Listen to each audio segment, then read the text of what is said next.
Welcome to another episode of the Minx Labrada Mysterious World podcast. Once again, I'm your host, Minx Labrada. Thank you for joining us. And we are brought to you by Bitcoin.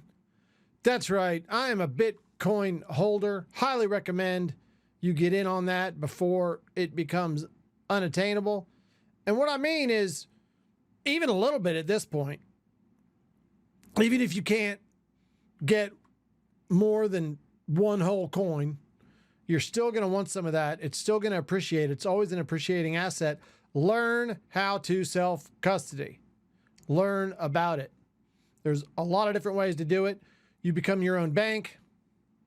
And once you get Bitcoin and you have self-custody, you've permanently taken it out of the Federal Reserve System, thus weakening the cycle of lies, taxes, buy weapons, use weapons, more lies to repeat the cycle.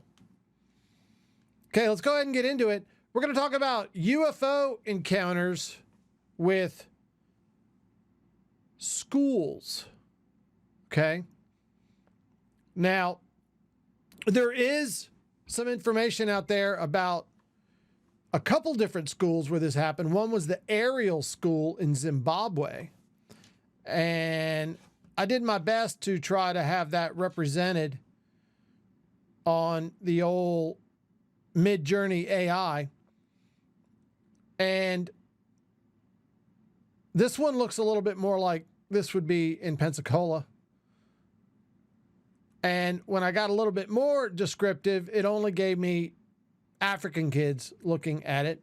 But essentially is what happened was it was during recess. This Ariel School, I'm not exactly sure how that worked. I'm assuming there were contractors there, and it was a mix of the contractors, European type kids, and the local Zimbabwe kids. Now, this happened back in the 90s, and it was investigated pretty heavily. And years later, they've interviewed these people again, and they're still telling the exact same story. Some people live in the United States. Some people, they're just scattered all over. But it's a good follow-up of the initial incident. And then the initial incident, the kids were at a recess, and just outside of where they were playing, there was one large craft. And when I say large, they described it as maybe 30 feet across, classic kind of saucer shape with a dome, and around it were smaller craft appearing and disappearing from view, just phasing in and out of our reality, like not really quite there. And they described the pilots, the aliens, whatever you would say, as the classic kind of gray alien style creature, except that they had long black hair. And this is why I'm suspicious of whatever these things are being aliens, or at least this specific encounter. I don't think all of them are. It might be a breakaway civilization, or a civilization that's a frequency off of ours, meaning we only see them if they equalize the frequency. Maybe they have the technology to do that. Now, what I mean by that, this is something David Icke brought up years ago about frequency, and he described it as all the radio frequencies that are being broadcast are all broadcast at once. And if you have a receiver, you're able to tune in to one station. That's why you don't get them all at once. It's a specific frequency.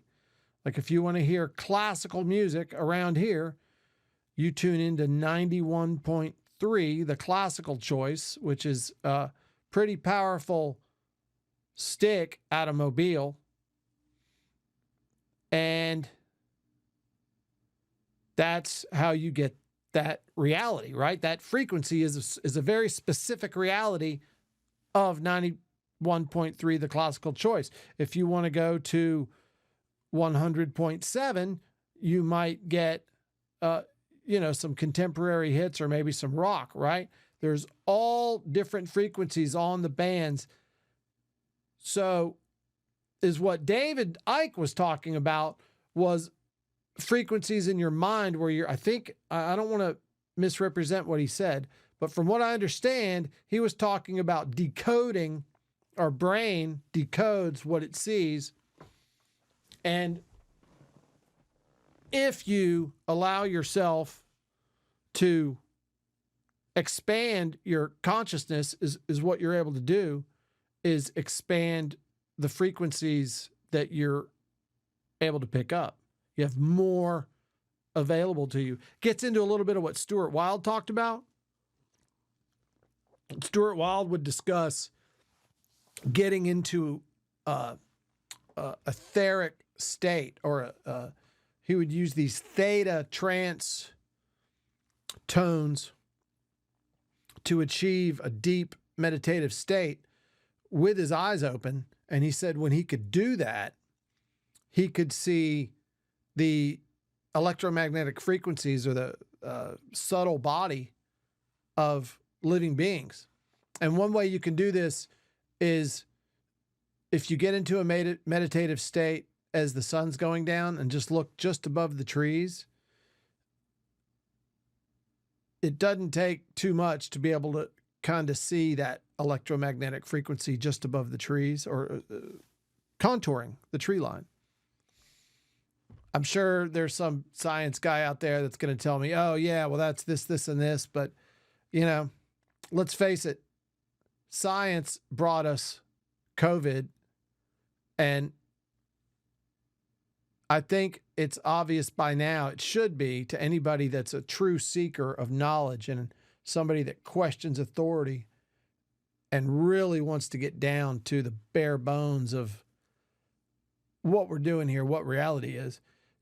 You're not going to just accept an authoritarian view of a phenomenon. You're going to dig in and find out more.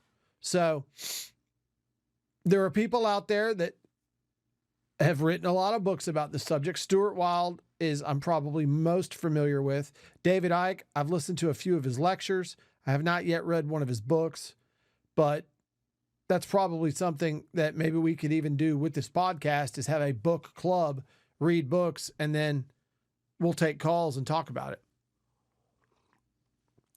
Boy, I tell you what, too, one of the worst things, I love a good show or a good movie, and one of the worst things you could ever do is not want to talk about it or be very abrupt in talking about it to a creative professional that just saw, boom, a creative explosion.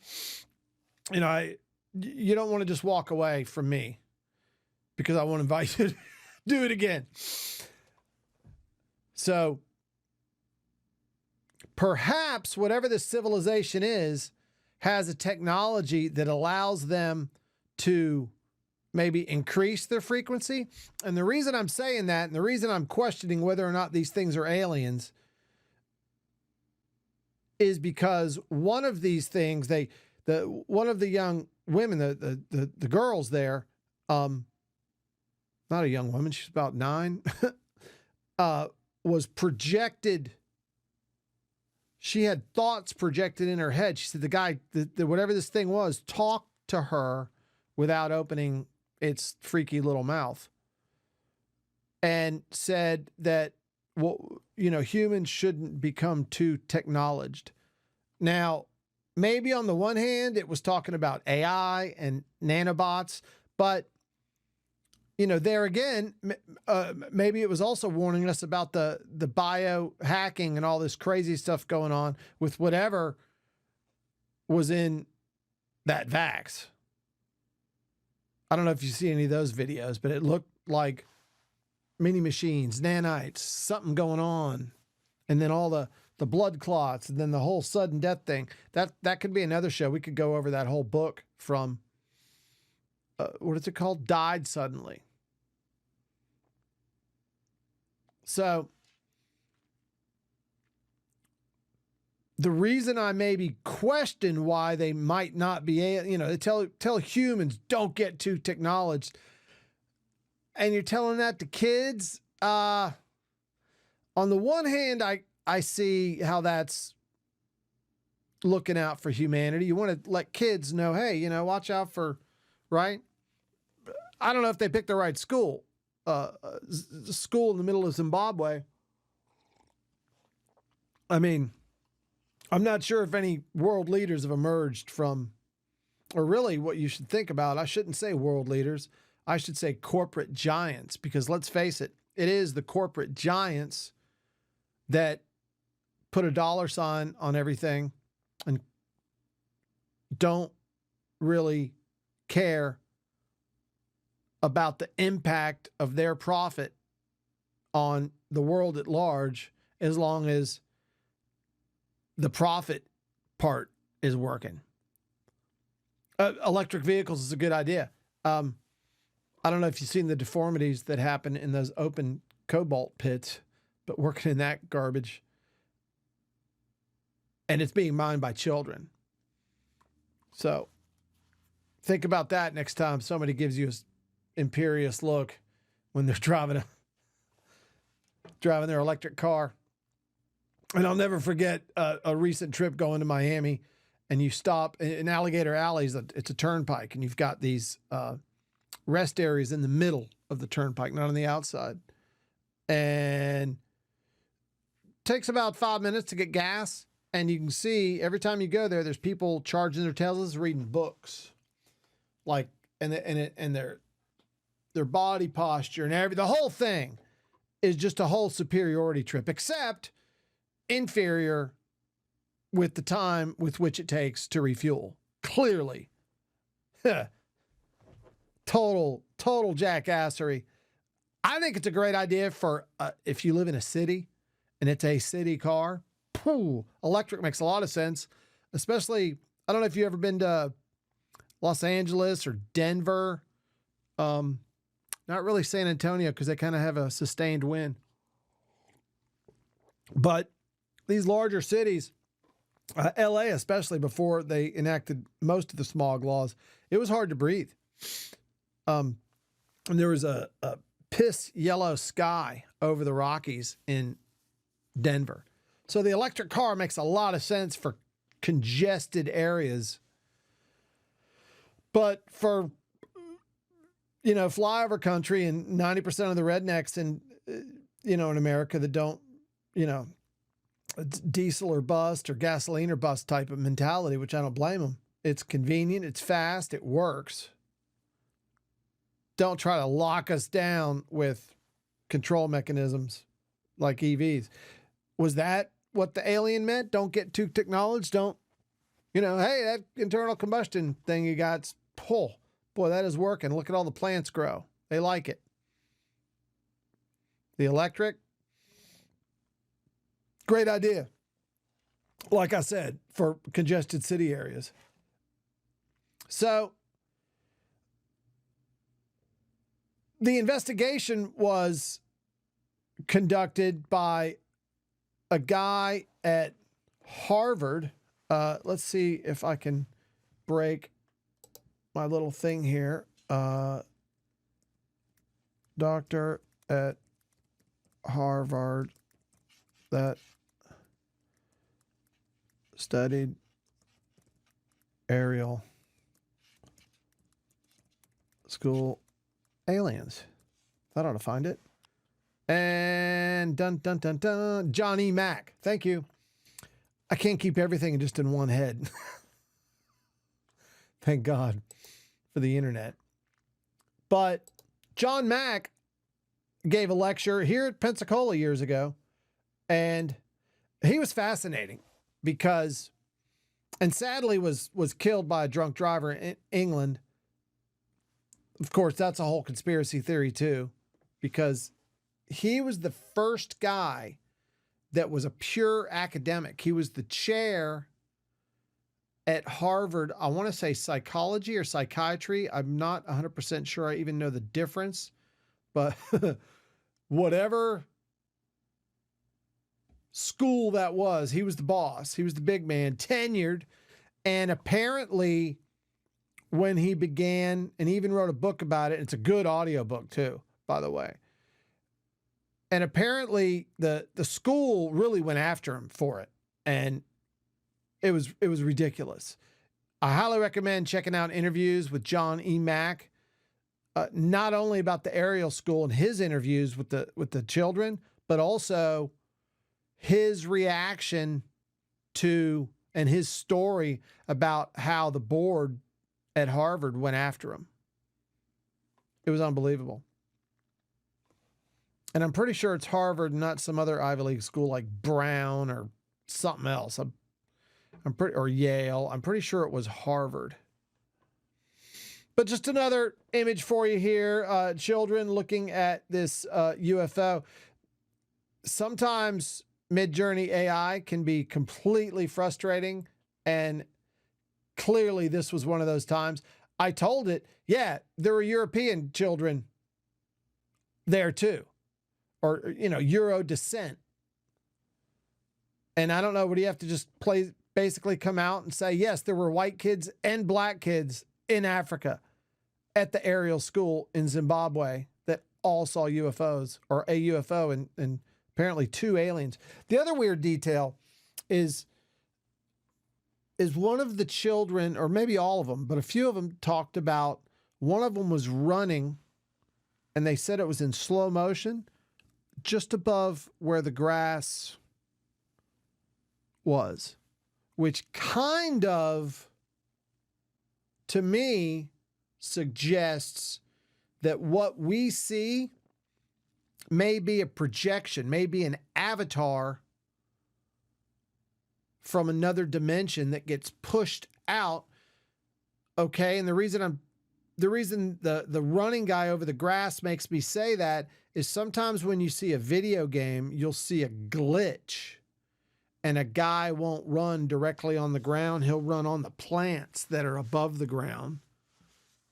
And maybe whatever interface they're using couldn't really negotiate that tall yellow grass they have in Africa.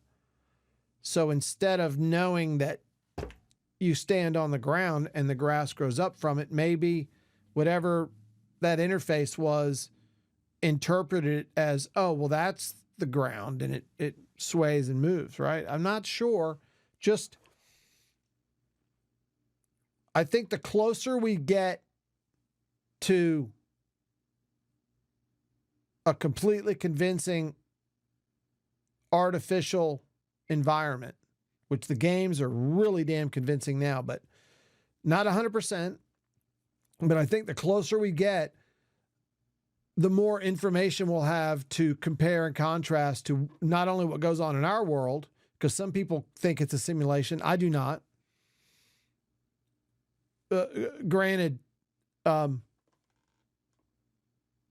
Nolan from Bitcoin Magazine the other day was just talking about how some magazine, Newsweek or New York Times or somebody, ran an article about how global warming melts the ice caps and slows the planet down, which slows down time. I can't say that without laughing. That was really an article, and there's some NPCs out there, I'm sure, that just are buying it. So another abduction, or not another abduction, because the Ariel School was not an abduction. It was just an encounter. The young lady did say that thing that told her don't get too technologed. Well, I'll say that 10 times real fast. Don't get too technologed. But she said it wanted her to come with them. And, she didn't want to, clearly. But a little closer to home here, the Pascagoula encounter with Calvin Hicks and Charles, can't remember his name. I always forget their names. But is what they reported was a blue craft while they were fishing near what used to be, well, it still is, but it's got a different name, but it used to be called Angles Shipyard. I want to say it's Raytheon now, but maybe Raytheon Angles. I'm not sure. But, that was good work. Shipbuilding, pipe fitters, all the stuff that welders, all the stuff that goes into making a boat, and good pay too, because it's a DOD contract. And so these guys I guess they worked there and they decided they were doing a little fishing. I'm not 100% sure they are really lived super close by. I'm not sure, because it's a thing where, like, one of those kind of jobs that pays that good, people might drive in for and stay a week. It might be a week on, week off thing, or 2 weeks on, 2 weeks off. I'm not sure. But they're sitting there fishing, and I went and looked on the National UFO Reporting Center database for reports about Pascagoula, Mississippi. And in 1973, there's a Coast Guard guy that reported that they were told there was a metal disc in the river near where this happened. There's a Coast Guard station there. And in the report, the guy says they hit it with an oar. It wasn't too far under the surface. They hit it with an oar, and it made a hollow sound. It was a silvery disc, and then it moved down the river away from them. And the guy said shortly after that this incident happened and reported, and he didn't want to say anything at the time because he was in the military. Well, yeah, the Coast Guard, I think, was part of the DOD then, not Homeland Security. But either way, it's a fascinating story that also corroborates these people's stories. Sometimes you'll hear the word alleged used in their abduction, and that's possible that, some people see a UFO and then make up a story about what happened to them. I think that happens a lot with a lot of the people that are, when we come back, Discovery Planet, UFO, blaster extravaganza. Okay. I mean, am I stuck on that because maybe I'm jealous that I never got my Discovery show and I never even really tried? But yeah, those guys, some of those people are really annoying because some of them really don't know anything, but maybe they just have a weird way that they talk or whatever. Or, Giorgio Soculis, I actually think is pretty good. Richard Dolan, I think, is pretty good. Some of those guys are like the real deal and good investigators. I like Richard Dolan when he's angry. And what I mean by that is the first lecture he came out with, he was very angry at the state of UFO investigation as a whole. I want to say that was about 20 years ago. And he had long hair. But both of these guys separately told the same story. There are detractors that still call it a hoax. Now, I will say the aliens that they described are unlike any other encounter ever, which some would say, well, that kind of proves it's fake because they just made it up, right? But also at the same time, who's to say that these weren't some sort of explorers or some sort of drones sent to our planet. They did what they needed to do, and they left. Now, the other corroborating evidence I have about the Calvin Hicks, Charles, forgot his name, Pascagoula UFO abduction case is that the summer before this happened is the UFO encounter in Pensacola with my family and my friend's family at the fence. And I just find it still peculiar and bothersome that, here I am. Let's see. So if that was, I must have been 7, maybe 8, probably 7 of all age groups that you'd think would be jumping up and down and being excited. Why did my sister and me and my friend, who was about my same age, maybe a few months younger, why did we all decide to go to bed all at the same time? And it wasn't that late. It was summer, which means, it had just gotten dark. So it was probably 8:30. And I was really lucky when I was young. My parents would let me stay up till 10. And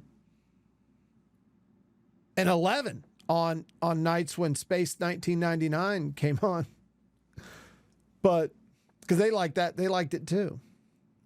Highly recommended series. The first series is better than first year is better than the second year, but the second year is not bad. Some people argue with me about it, but really the first season's way better. So I find it puzzling that, here we are at this fence, looked up, you could see the big blue disc just above the fog layer. Here along the Gulf Coast, we'll get different fog layers sometimes where the fog's on the ground. Sometimes the fog's about halfway up tree line. Sometimes the fog's at the top of the trees. And on this particular night, it was at the tops of the trees, and just inside the fog layer was a huge blue disc, which, we didn't see it from the side, so it could have been this kind of saucer type shape. Don't know. But one thing I do very distinctly remember is that after I saw the video from the Who, We Won't Get Fooled Again, with the blue lasers, that the effect that the lasers have going through the fog, that was the same effect that UFO was so bright. It had that swirling effect on the fog. And I was just as fascinated with that as I was the fact that there could be something up there. And, and I knew we had film in the camera because it was summertime, and I know we had gone on a vacation. And I said, a little Kodak Instamatic, you get a print about 3.5 by 3.5, maybe 3 by 3. I don't know. They're tiny little prints, and really not so instant because you had to bring them to a developer. Maybe I'm thinking of the Polaroid Instamatic. Whatever the little Kodak was, it was a little plastic camera. You put film in it, right, and you get the little tiny prints. And I said, hey, let's go get the camera. And my dad said, no, there's not enough light. Which really, how would he know? And really, that thing was so bright, it might not have been a great shot, but I'm pretty sure we would have got that. And I didn't know where he kept the camera, and I didn't have the, what do you call it? I guess the moxie at 7 years old to be like, screw him. I'm going to, it's when you still think your dad knows it all at 7 years old. So I wasn't like, yeah, he doesn't know anything. Out of the way. I'm in charge now.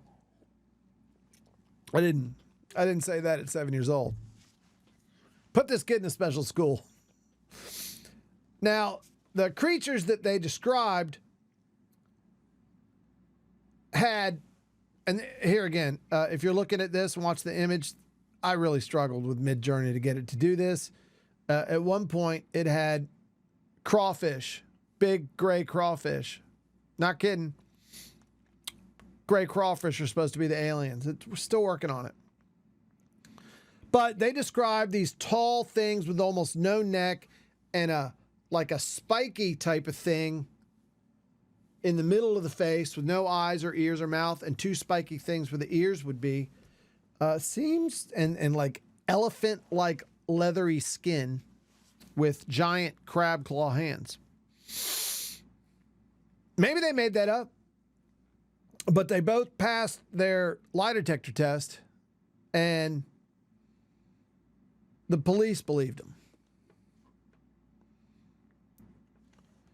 Now, this one I created out of the description of what we saw that night at the fence line at my parents' house and our neighbor's house. But we did not see it at that angle.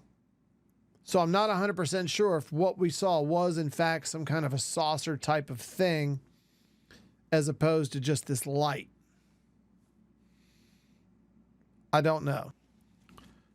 Now, when I was in the Marines, I was lucky enough to have a UFO sighting. And if you look on the Mutual UFO network around Camp Lejeune and around Camp Pendleton, you'll get reports from any base, really. You'll get reports from different military people that have used that site. And one of the statistics, of course, that's fascinating about the sightings are anywhere from 10 to 20 go unreported for every sighting that's reported. And you see how many reports are out there. And then when you add that up with the amount of people, it's basically millions of people have seen something they can't explain, which really negates the whole. I heard a guy say, "Oh, you don't want to do that. People will think you're crazy." You know, like old school degradation to try to put people in their place and not talk about these things. I mean, that, you know, telling people that's like a tactic used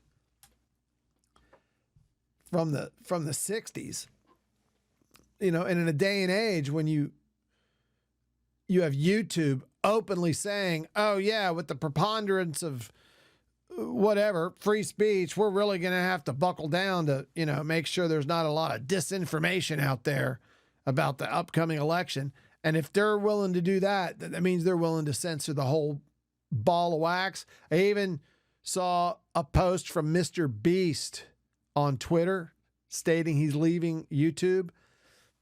I'm not exactly sure how much a month the guy makes, but it's a massive, massive amount of money. If you were a YouTube star and then you just walk away, you know, hopefully he'll come to Rumble and we'll get more of that impact style video on this platform and not just this long form. We got a lot. There's a lot going on Rumble. I really like it. Anyway, so this sighting, this looks a little bit more like Camp Lejeune, which is fine, or Camp Pendleton, which is fine. The sighting I had was at Lejeune, or really Geiger. And we were up one morning. There's 6 platoons of Marines facing east. And there was a road and some buildings, and just beyond some buildings was a tree line, some pine trees, like we have in the South. And out of the South came something about as fast as my finger just moved across the screen, and then just shot up like in like just a split second. So slow, massive acceleration at a 45-degree angle up and out. And the point at which it made that angle, a huge ball of gas expanded and then just stopped. And it was a bright orangish ball of gas that kind of looked a little bit like Jupiter. It was a bit translucent though. And it had symbology on it that I didn't see again until I saw the cover of the Led Zeppelin box set album that had the crop circles on the cover. And I remembered, oh, I'd seen that before. That sphere had this kind of key looking thing, or this kind of 3-fingered hand reaching out down across it. Okay. And well, now we're marching to the chow hall. That's what you have to do in the Marines. You don't just walk. You're in a formation, and they march you. Right? Don't join if you don't like that crap. I didn't like it either, but I mean, you put up with it for the rest of the adventure. It's all right. But what happened was, out of the orange sphere, a green sphere came out. So now the entire sky is filled with these two things. The orangey one with the thing, and then the green one was like a mirror image of it. So and even back then, I thought, like, wow, that looks like two hands reaching out to shake. I wonder if that was a platitude of, a visual, hey, how you doing? Can we be friends? I kind of took it like that, which also supports my hypotheses that there's not just one answer or one motivation with what these things are. I think it's a broad spectrum, just like humans.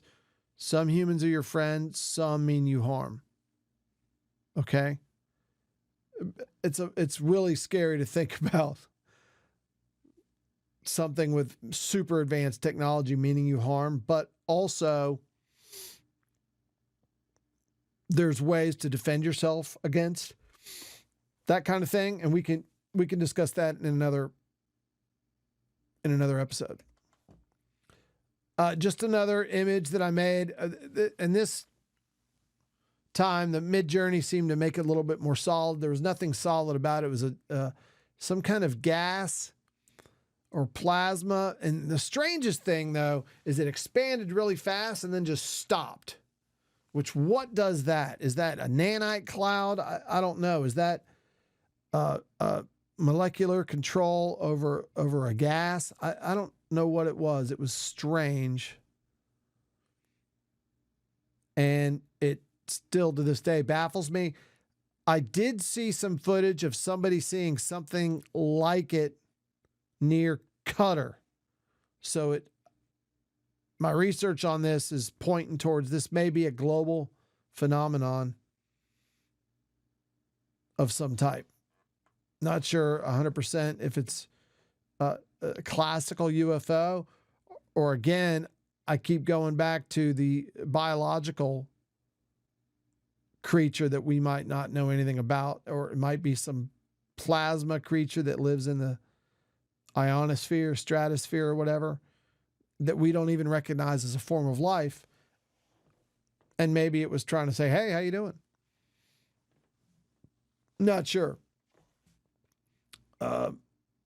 I do remember before we went into the chow hall, I did not. They did give you some freedom, even when you're a new Marine. And I sat there and just kept looking at it. And there were other Marines that weren't in school. I was a new boot. And I remember I went in, as the sun came up, it became more and more dissipated. And I'm just thinking, like, this is fascinating. I want to see this. And then I started getting hungry, my stomach, and I was like, oh, I better get something to eat. And when I got to the chow hall, the sun had risen enough to where whatever this thing was kind of like burned off or evaporated, whatever. Of course, it makes you wonder, do we have actual visitors that come and check us out? Pensacola Beach is pretty famous for all this. And, why are they here? I think that's something people want to know, is the motivation behind it all. And I think when you get into motivations, you're starting to get into an area of your own creativity, because people concoct some wild ideas. You know, and like I said, oh, well, I saw, a UFO, and then, that night, my child's toys levitated. Okay, maybe the first part's true, and they just need this other thing to try to validate it or just get attention. I interviewed some people for a UFO documentary I did, a mini doc at Full Sail, and I ended up not using the footage because I didn't believe the person. And when I was done with the interview, she said, how am I supposed to make money? How can I make money off this? And right off the bat, I thought, like, well, that's somebody that just told me a story to try to cash in on something. And their story kind of didn't jibe 100% with, like, the footage that she showed me. Could have been, it was a light, but didn't jibe with their story. And then they got a text from somebody, and this guy was showing this path and all this, and I just wasn't buying it. It was also creepy too, because when I interviewed them, I figured out as I was about to leave that I was being watched by a PTZ camera, pan, tilt, zoom camera mounted, and there was a door just under, well, let's see, under where that PTZ camera was. And the woman said that it was her husband was in there. And that later on they told me he worked for Lockheed Martin. So Lockheed Martin is eyeballs deep in this shit. And I just thought that was extremely odd that when I put the ad out there, the lady that reaches out to me, her husband is Lockheed Martin guy and is watching me interview his wife and daughter from a PTZ camera. And, definitely not the smartest people in the world, because that house they bought was in an area that floods. If you just spill a cup of tea and it floods, it's a place out in Milton. And anybody that knows anything around here would have known better than to buy a house there. So it's one of those things that they're either too successful for their own good or for their own smarts, or they weren't from here. I'm not sure. That was a strange encounter. It was kind of like an encounter with people saying they saw UFOs that want something out of it. Come on. And I did meet a guy. I bumped into a guy when I was in the Marines. I came home on leave, and we went out to a place called the Night Owl. The Night Owl was an after hours club. So it would open up around 10 and you'd get a band, and maybe the band would, no, I think at that time you could see a band at a normal time, but it would stay open late. Well, we were there late one night, and there was a band, and it was in a, kind of an industrial area, or close to an industrial area with like a strip mall type place. So there's nobody around. So you could be loud. And I was outside talking to some friends, and this guy walked up, and he had, and I haven't been able to find this as a eye condition or disease, which maybe makes me think he might not have been from here, but it was a bum, which might be a good disguise for an alien. Not sure. Maybe he was just really a bum with freaky eyes, and that's why he was a bum, because he had freaky eyes and everybody always made fun of him. But like each eye looked like it was stereoscopic, meaning there were two conjoined pupils with two conjoined irises on each eye. And I remember saying something really sarcastic to him, like some fake science stuff, because he was so freaky and I knew it would make my friends laugh. And, you know, of course I feel bad about it now, but also is what I feel bad about is that I didn't like try to talk to this guy and find out what was going on with his eyes. If in fact, hey, is that something that is genetic, or, you know, did you just not get the mold right when you made your little human suit to walk around Earth? I'm not sure. So I really appreciate your time today here on the Minx Labrada's Mysterious World podcast. We come to you Monday through Friday, and we are going to explore our mysterious world. Pretty soon we're going to have some callers. It won't just be me. We're going to have guests. We're going to get down with this mysterious world. Join us, won't you? Thank you very much for your time. And as always, it's another great day in America.